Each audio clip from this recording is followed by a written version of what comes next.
नमस्कार मित्रमैत्रिणींनो, आपलं जे दर महिन्याच्या भविष्याची सिरीज सुरू आहे ना, त्याच्यामध्ये मी परत तुमच्या भेटीला आली आहे. 20 जुलै 2026 ते 19 ऑगस्ट 2026 या एका महिन्यामध्ये सर्व राशी लग्नांसाठी गोचरीचे ग्रह काय करतील म्हणजे राशी भविष्य. त्याच्यात मला तुम्हाला एक वेगळी गोष्ट आधी अशी नमूद करायची आहे की ह्या राशी भविष्यामध्ये काही योग वेगळे होत आहेत ग्रहांचे, शनी, मंगळ आणि शुक्राचे. तर त्याचे काहीतरी वेगळे परिणाम प्रत्येक राशीसाठी स्पेसिफिक दिवसांमध्ये म्हणजे 12 ते 18 ऑगस्टमध्ये दिसणार आहेत. आता फक्त चांगले फक्त वाईट असं काही नसतं. तुमच्या कुंडलीतले ग्रहयोग आणि गोचरीचे ग्रह यांचं कॉम्बिनेशन आपल्या आयुष्यात कायम घडत असतं. पण हे स्पेसिफिक आहे म्हणून हे मला वेगळं सांगायचं आहे. हे सांगताना माझ्या पूर्ण भविष्यामध्ये मी जेव्हा प्रत्येक वयोगटाचं झाल्यानंतर प्रत्येक राशीच्या नक्षत्राला चांगले दिवस कुठले आहेत हे सांगते, त्यानंतर एक मिनिटभर आपण प्रत्येक रास लग्नासाठी या 3 ग्रहांचं गोचर काय विशेष परिणाम देणार आहे हे सांगणार आहे. त्यामुळे तुम्हाला प्रत्येक राशीचं भविष्य शेवटपर्यंत संपूर्ण बघणं आवश्यक आहे. व्हिडिओमध्येच सोडू नका, शेवटपर्यंत बघा आणि माझा अर्थातच चॅनल सबस्क्राईब करा, लाईक करा, हे नेहमीचं आहेच. मीन रास मीन लग्न यांच्यासाठी 20 जुलै ते 19 ऑगस्ट या महिन्याचं भविष्य बघूया. मीन रास जी आहे ही मोक्ष त्रिकोणातली शेवटची रास, उदित गोलार्धामधली ही गुरुची स्वरास. सहज चांगल्या स्वभावाचे लोक असतात, फारशी अपेक्षा नसते कोणाकडून. ही रास गुरुची, केतूची, नेपच्यूनची म्हणून या 3ही ग्रहांची कुंडलीतली स्थिती महत्त्वाची असते. अर्थात आपण जे भविष्य बघतोय हे गोचरीनी बघतोय आणि तुमच्या कुंडलीमध्ये हे ग्रह वेगवेगळ्या स्थानामध्ये आहेतच. त्यामुळे गोचरीच्या ग्रहांचा एकमेकांशी होणारा संबंध तसा तुमच्या कुंडलीतल्या ग्रहांशी त्यांची वेगळीच काहीतरी नाती निर्माण होतात आणि भविष्य वेगवेगळ्या प्रकारे थोडंफार बदलतं, वेगळ्या गोष्टींसाठी बदलतं, काही नवीन गोष्टी दिसतात. तुम्हाला ते सगळं जाणून घ्यायचं असेल तर तुम्ही मला तुमची कुंडली मेल करा. आत्ता मी सांगते ते गोचरीच्या ग्रहांचं फक्त भविष्य सांगते जे तुमच्यासाठी काहीतरी करतायत. बघूया ही ग्रहस्थिती तुमच्यासाठी कशी चांगली आहे. उद्योजकांसाठी स्वतःच्या कामामध्ये मग्न असणारे लोक, त्यामध्ये शनी आलाय लग्नी तुमच्या राशीमध्ये आणि गुरु त्याच्याकडे बघतोय, तुमचा राशीस्वामी गुरु. लॉ, डिफेन्स, खाणकाम, सिव्हिल वर्क या क्षेत्रातल्या लोकांचं काम खूप वाढलेलं आहे. गुरु 5वा आहे, त्याची अमृतदृष्टी 9व्या स्थानावर पडतीये. भाग्योदयाचा काळ आहे. मुलांबाबत चांगलं काही ना काही घडेल. 16 जुलैपासून रवी गुरु योग होतोय, हा फार चांगला योग आहे. रवीमुळे अतिशय उत्तम कर्क आणि सिंह राशीचा रवी हा उत्तम मित्र. गुरु या राशींना, या राशीतून जेव्हा जातो ना तेव्हा जरी कितीही रवीच्या जवळ आला ना तरी हा कधीही अस्तंगत होत नाही. कारण कर्क राशीतला गुरु मीनेकडे आणि सिंह राशीमधला गुरु धनुकडे हा बघतच असतो. जेव्हा स्वतःच्या राशीकडे ग्रह बघतात तेव्हा त्या अस्तंगत इफेक्ट अजिबातच देत नाहीत. त्यात बुधाची पण साथ आहे 5 ऑगस्टपासनं. बौद्धिक कामं घरामध्ये, शिवाय मीडिया आणि एंटरटेनमेंट क्षेत्रामध्ये काम करणाऱ्यांना खूप चांगली कमाई होऊन जाणार आहे. पैसे लवकर इन्व्हेस्ट करा. नोव्हेंबर नंतर राहू ही संधी देणार नाही. राहूची पंचमावर दृष्टी पडायच्या आत पैसे इन्व्हेस्ट करून टाका 2 वर्षासाठी. नोकरदारांना 16 ऑगस्टमध्ये षष्ठामध्ये रवी येतो. तो सरकारी नोकरी मिळवून देईल, सरकारी कामं करेल. केतू षष्ठामध्ये हितशत्रूंचा नाश करतोच आहे. राहू व्ययातून षष्ठावर बघतोय. काही काळ कामासाठी भाग्यावर बघणारा गुरु आणि व्ययातला राहू. भाग्यावर बघणारा गुरु हा लांबचे प्रवास आणि व्ययातला राहू हा राहू म्हणजे परदेश, म्हणून काही काळासाठी तो परदेशी जाण्याची संधी देईल. या संधीचं सोनं करा. शनीची दशमावर दृष्टी आहे, तो कामामध्ये सचोटीने प्रगतीकडे नेणारच आहे. कारण तो गुरुच्या राशीत आहे. शनी मुळातच न्यायी ग्रह आहे, सचोटीने वागणारा खरा ग्रह आहे आणि त्यात तो गुरुच्या राशीत आल्यामुळे त्याचं प्रसरण होत आहे. आणि दशमामधला धनुराशीकडे बघणारा लिमिटेशन्स नाही अशी प्रगती साधू शकाल. कारण शनीची मीन राशीतले असलेल्या शनीची 10वी दृष्टी दशमातल्या धनुराशीवर पडते आहे. दोन्ही मामला गुरुच्या राशींचा आहे. त्यामुळे कामामध्ये अतिशय सचोटी आणि अतिशय पवित्र भावना आणि योग्य कामामध्ये उत्तम प्रगती असं याचं गणित आहे. विद्यार्थ्यांसाठी उच्च शिक्षणाची चांगली संधी आलेली आहे. बुध गुरु यांच्यामध्ये नंतर मीडियामध्ये एक्साइटमेंटच्या गोष्टी घडणार आहेत आणि एंटरटेनमेंटच्या विषयामध्ये तुम्ही चांगला रस घेणार आहात. शिक्षण होणार आहे आणि यातल्या पुढच्या शिक्षणासाठीच पण समजा एंटरटेनमेंटचं शिक्षण किंवा कलागुणांचं शिक्षण किंवा नाटक सिनेमा मीडिया ह्या गोष्टींमधलं शिक्षण, अशा गोष्टी जर तुम्हाला एडिटिंगचं काम तुम्ही शिकू शकता. बुध चांगला एडिटर आहे, तो पंचमामध्ये आलेला आहे. तो रवी बुध बुधादित्य योग करतायत. पंचमातला गुरु प्रसरण करतोय, शिक्षणाच्या संधीचं भाग्याकडे बघतोय. त्यामुळे मीडियामध्ये जसं कलागुणांमध्ये ॲक्टिंगमध्ये तसं तुम्ही एडिटिंगमध्ये पण चांगलं काम करू शकता. बुध हा शब्द प्रभू आहे. त्याच्यामुळे ज्या ज्या गोष्टी बोलण्याच्या लिखाणाच्या वाचनाच्या शब्दांशी निगडीत असतात अशा ठिकाणी बुध फार चांगलं काम करतो. गृहिणींसाठी शनी लाभात आलेला आहे आणि गुरु त्याच्याकडून पंचमामध्ये बघतोय. अतिशय मुलांची प्रगती जी आहे घरात ती अतिशय समाधानकारक आहे. पंचमातला रवी हा षष्ठेश आहे. तब्येतीकडे मात्र तुम्हाला लक्ष द्यावं लागेल. 7 आणि 8 ऑगस्टला भावंडांची भेट होईल. चतुर्थातला मंगळ घरामध्ये पेल्यातली वादळं निर्माण होतील आणि राहूची त्याच्यावर दृष्टी पडतीये. राहू म्हणजे गैरसमज. गैरसमजाला थारा देऊ नका. तुम्हाला माहीत आहे की हे असं नाही आहे, त्यामुळे गैरसमज मनातून पूर्ण काढून टाका. थोडीफार वादळं होणारच, त्याशिवाय काय मजा आहे ना संसाराला. मुळातच शहाणपणाच्या गुरुची रास आहे, त्यामुळे तुम्हाला कोणाकडनं कसली अपेक्षा नसते.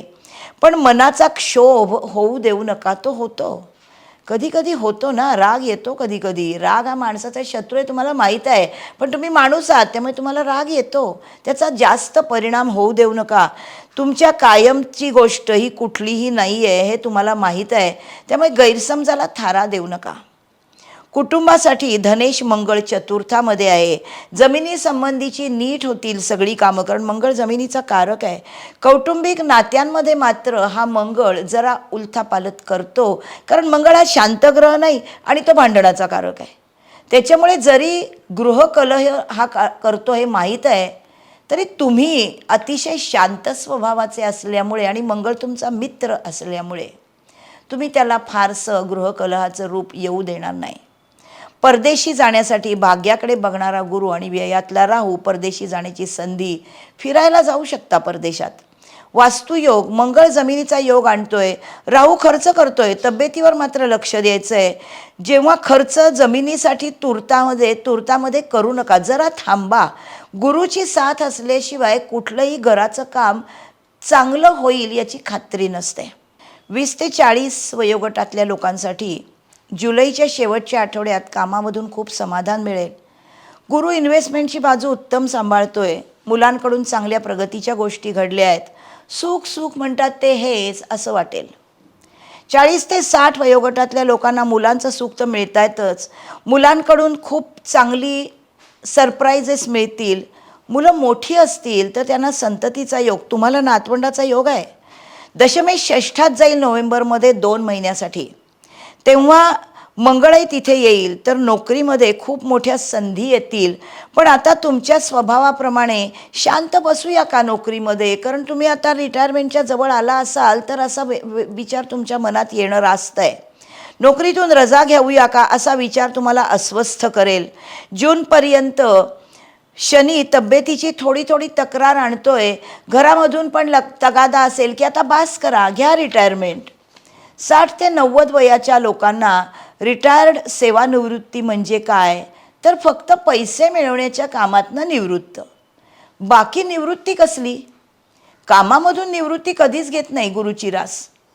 त्याच्यामुळे ह्या गोष्टी आपल्या मनाला समाधान देणारं जे काही काम दशमामध्ये आहे, कारण मीन लग्नाच्या कुंडलीत दशमामध्ये धनुरास ही गुरुचीच रास येते आणि त्यामुळे या स्थानामध्ये जे काम मनाला समाधान देत आहे असं काम तुम्ही करत राहालच.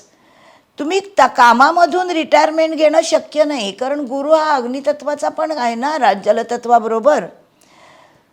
दशमामध्ये उत्तम समाधान मिळवणारं काम होणार आहे आणि 2 ऑगस्टला मंगळ चतुर्थात आला आहे, तो भाग्येश आहे. घरात भाग्यकारक घटना घडवणार आहे, तुम्ही सुखावून जाल. आणि आता निवृत्तीचा विचार जुलै एंडला जोर धरेल. निवृत्त झालेल्यांसाठी आध्यात्मिक गोष्टींमध्ये खूप चांगली प्रगती आहे. राहू पराज्ञानाकडे, अभ्यासाकडे नेण्याच्या संधी नोव्हेंबरमध्ये आणेल. कुठे भागवताला जाल, कुठे गुरुचरित्र ऐकायला जाल, कुठे ज्ञानेश्वरीच्या अभ्यासाला जाऊ का, असं आपल्या धर्माच्या धर्मग्रंथांचं वाचन, मनन आणि अभ्यास करावा अशी ओढ तुम्हाला वाटेल. कारण गुरुची तुमची रास आहे, दशमेश तुमचा गुरुच आहे आणि गुरु हा स्वधर्माचा कारक आहे. आपण आता तुमच्या राशीसाठी जे मी 3 वेगळे योग म्हणाले ग्रहांचे, ते काय करतात हे आपण बघूया. मीन लग्नाच्या कुंडलीमध्ये शनी लग्नी आलेला आहे, म्हणजे मीन राशीला पहिला आलेला आहे. चतुर्थामध्ये मंगळ आला आहे, म्हणजे मंगळ चौथा आला आहे. आणि शुक्र सप्तमात आला आहे, म्हणजे शुक्र 7वा आला आहे. पहिला शनी, चौथा मंगळ, 7वा शुक्र हे क्रमाने चंद्रापासून फारसे सुखावह नसतात. आता केंद्रात आलेले हे 3 ग्रह आहेत, एकमेकांची केंद्रयोगात कुरघोडी करतायत. शनी मंगळ दोघांची एकदम नीचीच्या शुक्रावर दृष्टी आहे. नीचीच्या शुक्राचा नीचभंग झाला आहे, कारण केंद्रात मंगळ आहे, पण आहे तिथून नीचीचा पुसता येत नाही ना. नातेसंबंधात गैरसमज करू शकतो. घरात चुकीच्या गोष्टी, नको तितके तुम्ही ॲग्रेसिव्ह होऊ शकता. लक्ष द्या, हे होणार नाही. ऊर्जा आणि शक्ती एकमेकावर मात करतील. शिवाय शनी राशीतल्या जो मीन राशीमध्ये आलेला आहे ना, हा मंगळाच्या साथीने सामाजिक क्षेत्रामध्ये चुकीच्या गोष्टीमध्ये नको तिथे इंटरेस्ट निर्माण करतो का, याच्यावर लक्ष ठेवा. तुम्ही आपण बरं, आपले काम बरं असं करणारेच लोक आहात. त्यामुळे समाजामधल्या कमीपणावर बोट ठेवणं हे तुम्हाला आवडत नाही. त्या कमीपणाला न्यायाकडे नेण्यासाठी तुम्हाला काम करता आलं तर ते तुम्ही नक्की करता. मीनेतला शनी हा न्यायी शनी आहे. सावधपणे तुम्ही नाती मात्र हाताळा, कारण शुक्रावर त्या शनीची आणि मंगळाची दृष्टी आहे. पण एकूणच तुमच्या जो काही नावलौकिक आहे त्याला मात्र इथे त्रास होणार नाही, असं वर्तन तुमच्याकडून नक्कीच घडणार आहे. आपण आता तुमच्या राशीमध्ये जी नक्षत्र येतात, या प्रत्येक नक्षत्रासाठी हे ग्रहमान कसं आहे बघूया. आधी पूर्ण राशीसाठी हे जुलै ऑगस्टमधले सगळे दिवस कसे आहेत या महिन्यातले. तर जुलैमध्ये 26, 27, 28, 29, 30 हे 5ही दिवस चांगले आहेत. आणि ऑगस्टमध्ये 2, 3, 4, 7, 10, 15, 16, 17 ऑगस्ट इतके शुभ दिवस आहेत. मीन राशीमध्ये येणारी नक्षत्र पूर्वा भाद्रपदा गुरुचं, उत्तरा भाद्रपदा शनीचं आणि रेवती हे बुधाचं. पूर्वा भाद्रपदा नक्षत्रासाठी आरोग्यदायी दिवस आहे 2 ऑगस्ट. धनयोग आणणारा दिवस आहे 3 ऑगस्ट आणि 16 ऑगस्ट. गृहसौख्य मिळणार आहे 26 जुलैला. कष्टसाध्य फळ मिळणार आहे 3 ऑगस्ट, 29 जुलै, 30 जुलै. उत्तरा भाद्रपदा नक्षत्रासाठी आरोग्यदायी दिवस आहे 3 ऑगस्ट. धनयोग करणारा दिवस आहे 4 ऑगस्ट. गृहसौख्याचे दिवस आहेत 27 जुलै, 28 जुलै. कष्टसाध्य फळ मिळणार आहे पैशाचं 30 जुलै आणि 16 ऑगस्ट. नशीब चांगलं आहे असं वाटणारा दिवस आहे 2 ऑगस्ट. रेवती नक्षत्रासाठी आरोग्याचे दिवस आहेत 4 ऑगस्ट. धनयोगाचे दिवस आहेत 2 जुलै. गृहसौख्य आहे 28 जुलै, 29 जुलै, 7 ऑगस्ट, 15 ऑगस्ट. कष्टसाध्य चांगले दिवस आहेत 17 ऑगस्ट. अचानक धन मिळणार आहे 2 ऑगस्टला. आणि आपलं नशीब खरंच चांगलं आहे असं वाटणारा दिवस आहे 3 ऑगस्ट. इतक्या गोष्टी आपण जे बघतो याचा अर्थ काय? धनयोग म्हणजे काय? तर जेव्हा तुम्ही चांगलं काम करता तेव्हा चांगलं धन मिळतं आणि चांगलं काम करण्याचा योग पण असतो, त्याला धनयोग म्हणतात. कष्टसाध्य धन कधी? जेव्हा कष्ट करण्याची तयारी आहे, त्यासाठी तब्येत चांगली आहे, मग तुम्ही कष्ट करता आणि फळ मिळतं चांगलं. जेव्हा तुमच्या कुंडलीमध्ये प्रमाणे आपण जेव्हा ग्रहसौख्याचे दिवस म्हणालोय, आता हे सणासुदीचे दिवस आहेत. एकत्र मुलाबाळांबरोबर राहाल, बहिणींच्या बरोबर, मित्रांच्या बरोबर, मैत्रिणींच्या बरोबर मौज मजा कराल, भिशी कराल, पार्टी कराल, हे ग्रहसौख्याचे दिवस. आणि नशीब चांगलं आहे असं वाटणारे दिवस म्हणजे आजपर्यंत मी केलेल्या कामातून मला खरंच चांगलं नशीब मिळालं आहे, मला चांगले दिवस दिसत आहेत याची खात्री पटते आणि आपल्या आयुष्यामध्ये चांगलं आहे आणि यापुढेही घडणार आहे याची खात्री वाटते. असे हे दिवस असतात. संपूर्ण भविष्य तुम्ही ऐकलं असेल याबद्दल मी तुमचे धन्यवाद मानते, कारण बऱ्याच गोष्टी या महिन्यामध्ये वेगवेगळ्या प्रकारे मला सांगायच्या होत्या. तुम्हाला कसं वाटलं तुमचं भविष्य मला जरूर कळवा. माझा चॅनल सबस्क्राईब करा. यानंतर अनेक वेगवेगळ्या विषयावरचे व्हिडिओ येणार आहेत. सगळ्यांना अभ्यास करायचा असतो असं नाही, पण तुम्हाला जेव्हा एवढे सगळे व्हिडिओ माझे आले आहेत तेव्हा मी तुम्हाला असं एक आव्हान करते की नुसतं राशी भविष्य बघू नका. अनेक अभ्यासाचे विषय मी घेते आणि ज्यांना काही गंध नाही आहे भविष्यशास्त्राचा अशांनासुद्धा कळेल अशा प्रकारे माझ्या वडिलांच्याकडनं ही विद्या मला आली आहे. त्यामुळे मी तसं तुम्हाला शिकवू शकते. तुम्हाला हवं असेल तर माझ्या क्लासला या, सर्व व्हिडिओ बघा. अनेक गोष्टी आपल्या आयुष्यातल्या किती चमत्कृतीपूर्ण आहेत, किती मनोरंजनात्मक आहेत. आपल्या माणसाचा अभ्यास हा किती छान आहे, किती चांगल्या गोष्टी आपल्या आयुष्यात घडतात त्या आधी कळतात. हे सगळं तुम्हाला समजेल. माझा चॅनल सबस्क्राईब करा आणि पुढच्या एपिसोड्ससाठी वाट बघा. तोपर्यंत बाय बाय.